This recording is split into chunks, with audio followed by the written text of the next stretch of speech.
What's going on, guys? Welcome back to the channel. This is Guns and More. Today I am going to be talking about my Darkstorm 15 rifle, but before I get to it, I would like to say thank you guys. We broke into the hundreds. I know it's not a big number, but it's a milestone that we reached in the channel. I actually made this channel a long time ago, and it was before it was about fishing, but I never got really into the posting consistently. I took a break from the channel, and I decided to rename it to Guns and More. And in this channel, we're gonna be talking about different stuff like guns, basically my hobbies: guns, RC cars, which you might see one in the background over here, fishing, but primarily it's guns. And as I'm trying to push that format a little bit more on the channel to see how it goes. Now, like I said, I appreciate you guys that subscribe to the channel, and I appreciate those of you guys that actually hit like in the videos and commented in the videos. Now, back to the video. Now, I'm just gonna be making this is gonna be a short video about the Darkstorm 15 rifle. Now, I live in a state that's pretty restricted when it comes to rifle, so I had to make a decision. Either I get a rifle that has a releasable magazine, which ultimately what I wanted, but if I would have had a releasable magazine, then I was not going to be able to have an adjustable stock. I was not going to be able to have any threaded barrel or anything like that. I also was not going to be able to have a pistol grip. So there was a balance of, do I just want a releasable magazine and not have anything else, or do I just deal with the fact of the releasable with the fixed magazine and be able to have every other attachment on the rifle? So I opted to get the fixed magazine just for that reason, just because I wanted to have a opportunity of putting an adjustable stock, having the pistol grip, having any attachments that I want in the front, and also in the future, I want to get a vertical grip on the rifle as well. And that's another thing that I wouldn't be able to get if I would have gotten a regular rifle with a releasable magazine. Now, this magazine didn't come with this rifle. The one that came with the rifle was this 10-round magazine.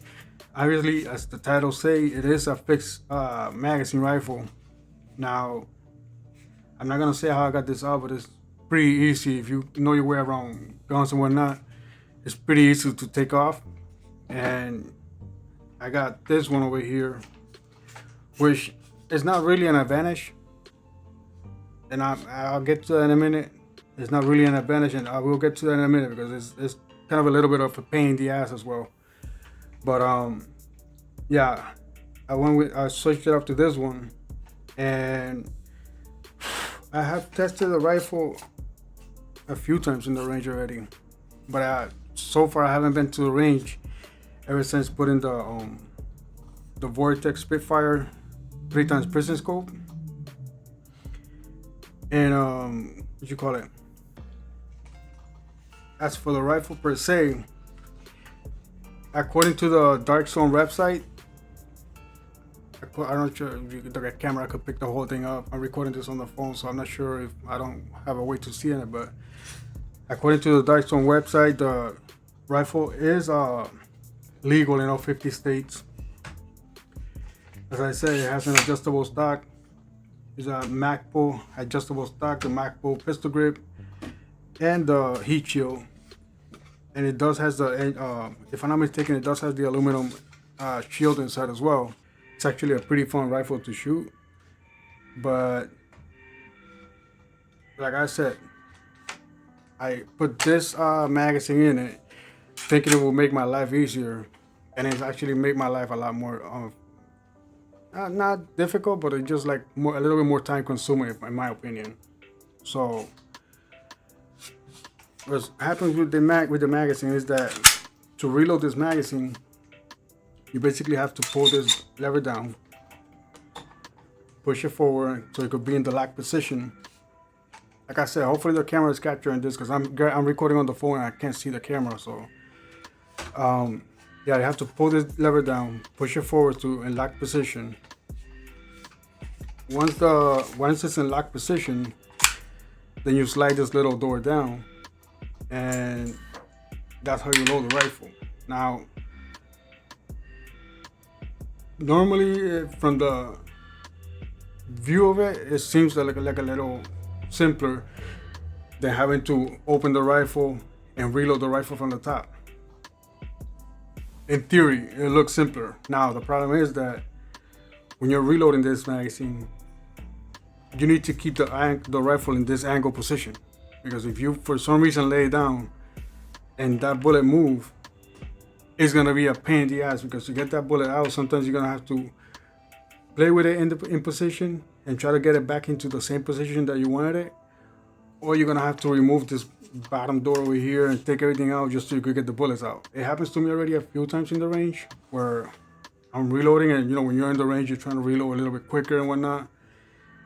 And unfortunately, it's happened that I've had to take this out because I feed like 3 or 4 bullets, and then the 5th one pushes this one into out of position. And then since I already have like 4 or 5 bullets in there, to align it back down, it's a pain in the ass. So yeah, like I said, it seems in theory, that like in a perfect world, it will make sense to have this kind of magazine in your rifle, and it will make your life easier. But as you can see, it's not really an advantage. So to take this out, then I'm just gonna have to. Now let me just try to take it out right here. Hey, 1 second, guys. If I can't take it out now, then it'll be a big issue anyways, but that's alright, take it out.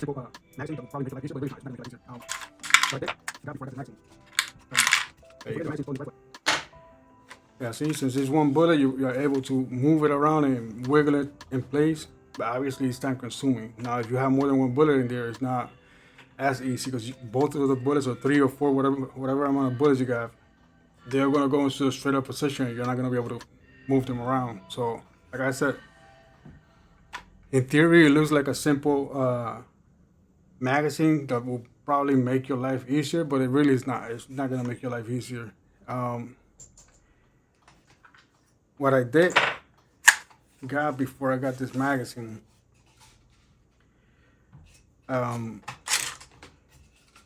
before getting this magazine installed in this rifle, I had bought this 10 round speed loader, and I'm not gonna lie, I like it, but I always have the issue that the last round would not feed. Now, mind you, when I bought this is from Bear Flag Defense. It has really good reviews and everything on the site, but when I bought this, there was one simple issue, that when you're trying to put the bullets in, and they will go in normally, but then when you get to like the 4th or 5th bullet, it will get like really stiff and it wouldn't feed anymore. Now, I decided to open it up, and when I opened it up, I noticed that somewhere around, in this little bump over here, not sure if the camera's picking that up, but somewhere around the area, there was some extra material going into the magazine. So whenever you try to load the bullets in here, they will bind into a little spot, and it wouldn't allow you to load the whole 10 bullets. Now I fixed that already a while ago, so now you're able to put all the 10 bullets in here.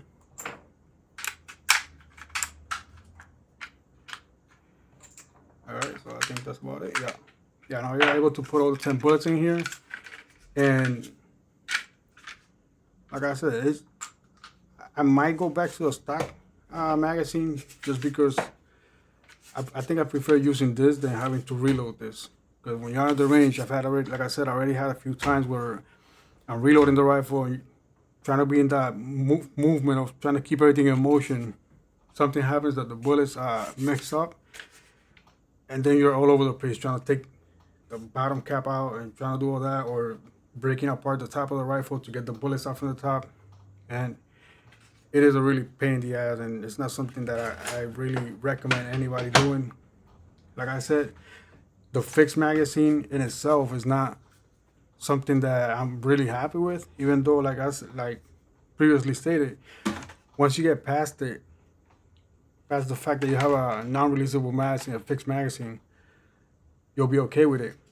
But like when you're in the range and they have a ceasefire section, that's another issue because you can't open this up when you have a fixed magazine in it and put a flag in it. Because whenever you try to open it up and try to put a flag in it, it's gonna want it lower because you have the other bullet right there in the ready to come out, and you can't take out the magazine.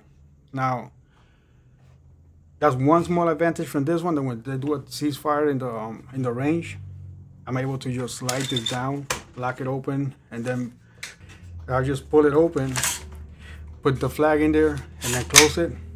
Now, as you can see, when you have this down, you're obviously not gonna have this staying open because what causes this to stay open is the magazine itself when it's empty.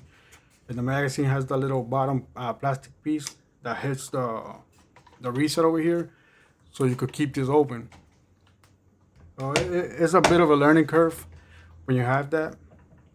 Like I'm sure a lot of you probably either used to it or kind of enjoy it, but and even myself, I enjoy it too. But it is a little bit of a pain in the ass. I had already installed this magazine, and I had issues because obviously this one is a fixed magazine, so this is fixed already in there. So I bought this one, I pushed it in place, but I noticed that, let me put this apart.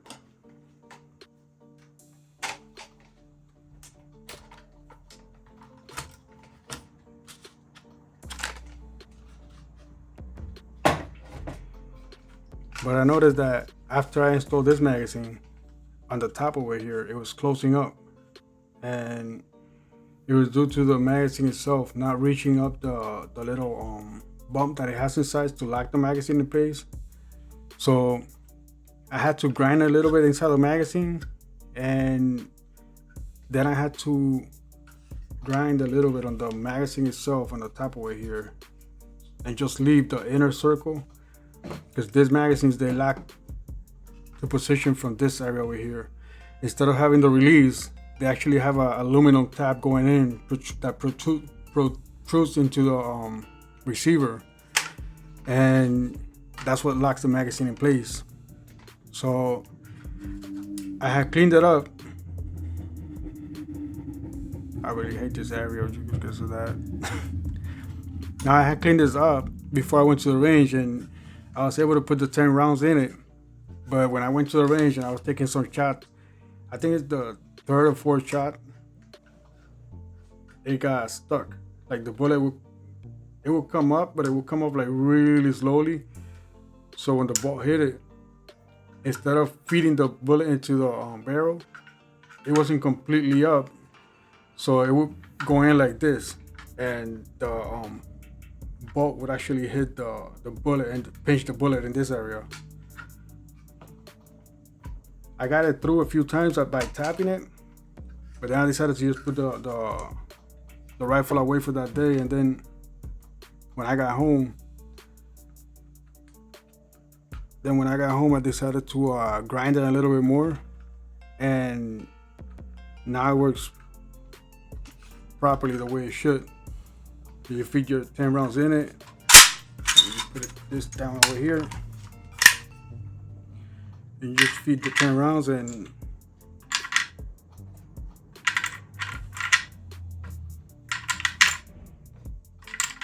I don't have 10 rounds here, but it was fine. But yeah, and what was happening before was it will go up, but it will go up so slowly, and then when you try to when you shoot, this will go up. The bullet will be going up slowly instead of like bumping up. It will just like creep up a little bit. So when the bolt push the bullet, instead of pushing it from the complete position like that, it will push it in an angle, so we just get it stuck right there. And actually damaged a few bullets because they had a big indentation on the bullets over here. But after I fixed that, as you can see now, when the bullet releases, when the bullet ejects, the other one comes right up, which that wasn't happening before. And yeah, And that's about it on this rifle. It doesn't have a lot of features. The only thing that you'll see on the rifle is just the safety, the lock on lock, and the adjustable adjustable stock and whatnot. Yeah, yeah, that's about it on this rifle. So like I said, this video was just a short video on the Darkstorm 15 rifle. It's a DS-15, and like I said at the beginning of the video, guys, I appreciate you guys subscribing to the channel. I know it's only 100 subscribers, but that means a lot to me. And if you guys could support the channel and hit that like button, subscribe, and at least share the channel and try to get some more people involved in the channel, I would appreciate it. And hopefully the channel is able to grow a little bit more. I am planning to buy the Tipman M422, and my plan and hope is to buy it by this upcoming weekend or maybe the other weekend. So I'll have more videos on that when I go to the range. I'm possibly looking to see what scope do I put in that one. And that one I just wanted to have some fun in the range and actually play a few games when target shooting and target practicing. And from there, I do also have plans on buying a handgun, another handgun, but now I'm not sure if I want to go, because I have a few that I have my sight on. I've been thinking about getting the either the Ruger MK4. Unfortunately, I cannot get the threaded barrel version, so I will have to go with a Ruger MK4 non-threaded barrel, which is really hard to find. And also I've been looking at the Canik SFX rifle, SFX rivals, if I'm not mistaken the name, which is the full stainless steel body, and possibly a Glock, either the Glock 19 or the Glock 17. So I used to have a Glock before. It was the Glock G26, a Gen 3, and I had that one a couple years back when I was living back in Arizona. Obviously, I had to sell it to move over here, but I'm looking to either possibly getting another Glock or, like I said, the Canik or the Ruger MK4, which is one of my main interests right now. The Ruger, the MK4. Obviously, it's a 22, but that's another reason why it interests me a lot as well. That way, I could just, like I said, the price of the ammo right now these days are really outrageous. Like 45 every time I go to a range and I shoot some 45 or 9 mils, I end up spending like 300 in just like an hour or hour and a half. And it gets pretty expensive pretty quick. Now, same thing with the 5.56. I mean, at least the 5.56, I don't shoot that much in the range due to the fact that I have a fixed magazine, so it kind of takes away the fun of shooting the rifle. So when I shoot the rifle pretty limited. But when I shoot the handguns, and I have a couple of spare magazines, so I bring out quite a few rounds for those and shoot those, and just try to have some fun. So that's why I'm trying to get a couple of 22s lined up. That way, when I go to a range, I have a couple of different varieties of 22s. Right now, I have like 6 or 7 guns, and they all have different caliber. So I have the shotgun with the 12 gauge. I have the Mauser 1911 with the 22. I have the Ruger LCP, it's a 380. The Ruger EC9S, which is a 9mm. Then I have the TSS 1911, which is a 45 caliber, and I have this one, which is a 5.56. So trying to buy ammo for everything at once and going to the range to shoot them all, it gets pretty pricey. So I just have to like sort out, just get a set of a certain caliber and just stick with those for when I go to the range. And then when I really want to get some dial in practice in the actual rifle or the actual handguns that I use, and take a couple of shots on those and save on ammo. Now that's about it for this video, guys. I just wanted to have thank you guys for supporting the channel and talk a little bit about this DS-15. I appreciate you guys for watching the video. I'm sorry that the video was dragged a little bit longer than usual, but thank you for watching, guys, and I'll see you guys in the next video. You have a good one.